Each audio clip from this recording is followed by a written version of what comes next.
Carol Loomis will go down as one of the most accomplished professionals to ever set foot through Drury doors as a student. And when it came to choosing Drury, for Loomis, it was about legacy. My mother and her 5 brothers, over a span of 18 years, had all been at Drury. My mother graduated there in 1927.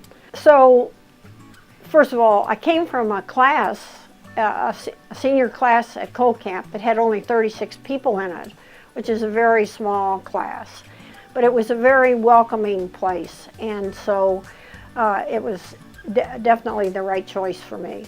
Even after digging into her studies, Loomis still wasn't sure of her career path. She vividly recalls one conversation with an acquaintance about what she wanted to do after college. And I said, well, I don't know, but I think it will either be something in journalism or in business.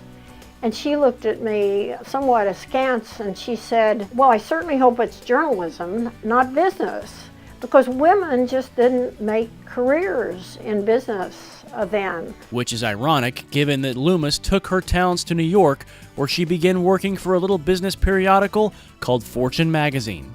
I started at Fortune in 1954 as what we then called a researcher. We now call reporter.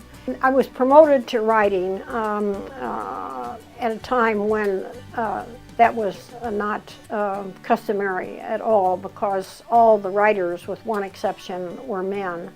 And so for somebody to be promoted from the research staff to a writing job was extremely unusual. Loomis went on to a storied career at Fortune and in business journalism. She covered some of the biggest companies in the world and most successful leaders in the industry. She became friends with an up-and-coming investor named Warren Buffett in the 1960s, and eventually became the editor of his now famous annual letter to investors. She retired in 2014 as the longest-serving employee in the history of Fortune magazine. Almost nobody stays in one place. To stay 60 years was very big.